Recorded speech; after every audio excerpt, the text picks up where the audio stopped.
নমস্কাৰ মোৰ প্ৰিয় বন্ধুসকল আৰু মোৰ জ্যেষ্ঠ সন্মানীয় ব্যক্তিসকল। আজি ৰাতিপুৱা কোমল ৰাতিপুৱা মই এক্সাৰচাইজ কৰিব ঘৰৰ পৰা ওলালোঁ। গতিকে মোৰ পিছফালে থকা যিখন অলপ মাটি আছে মই তালৈকে আহিলোঁ বহুত দিনৰ মূৰত। আহি সেই গ্ৰীণ পৰিৱেশ আপোনালোকে দেখিছে, এটা সেউজীয়া সুন্দৰ পৰিৱেশ।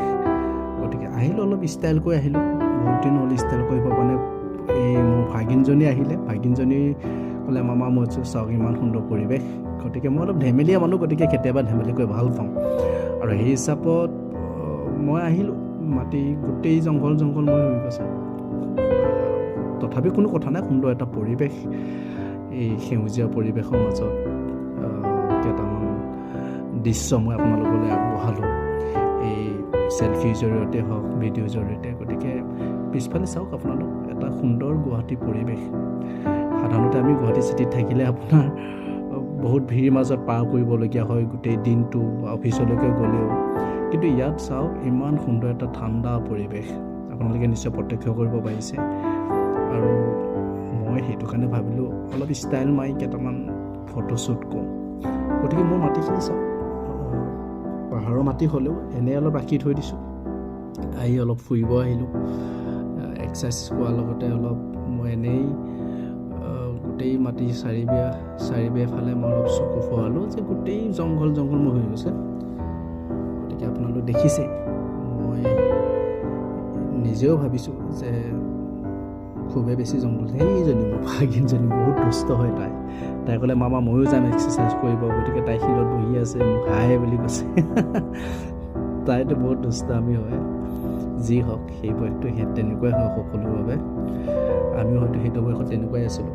গতিকে তাই কিবা কৰি আছে, সেই বস্তুটো অলপ তাই দূৰৰ পৰা কৰি আছে, এইটো কেমেৰাত অহা নাই। গতিকে মই আপোনালোকক তাই কিবা কৰি আছে বোলে, আপোনালোকে কেনেকুৱা লাগিছে গাইজ আমাক জনাব বুলি কৈছে তাই।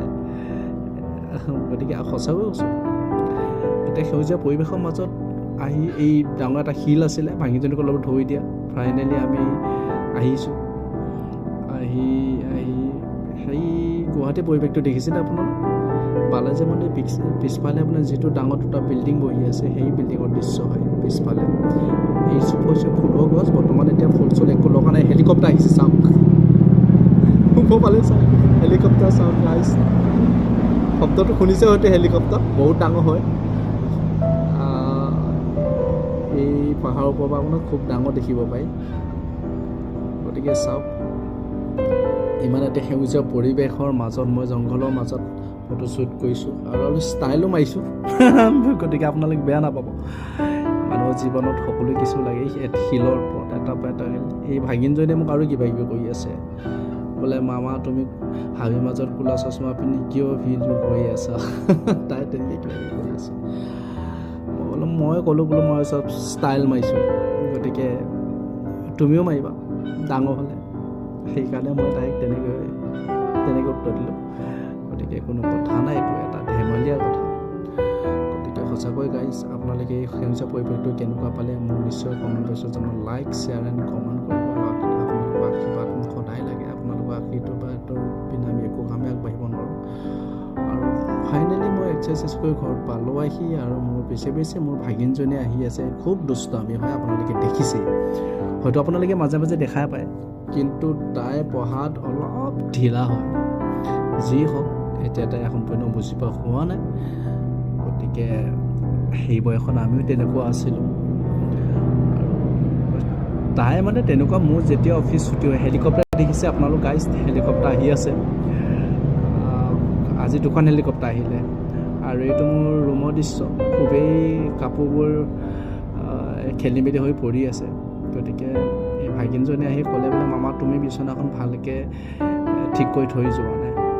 মই ক'লোঁ কোনো কথা নাই, তাই কিবা কিবি কৰি আছে। আপোনালোকৰ আগত মই সেইখিনি প্ৰত্যক্ষ ক'ব বিচৰা নাই। তাই নমস্কাৰ দিছে আপোনালোকক।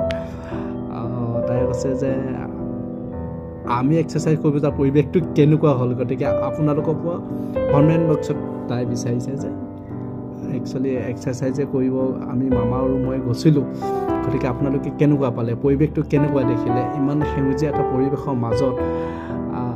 গতিকে গাইজ, তাইও সৰু ছোৱালী হ'লেও কিছুমান বস্তু বুজি পোৱা হৈছে, কাৰণ আজিকালি ল'ৰা ছোৱালীটো জানে সকলোবোৰ সহজ ভাষাতে সকলোবোৰ বুজি পায়। গতিকে এতিয়ালৈ ইমানতে সামৰি মাৰিছোঁ। আপোনালোকৰ আশীৰ্বাদ সদায় আমাৰ লগত থাকিব। নমস্কাৰ।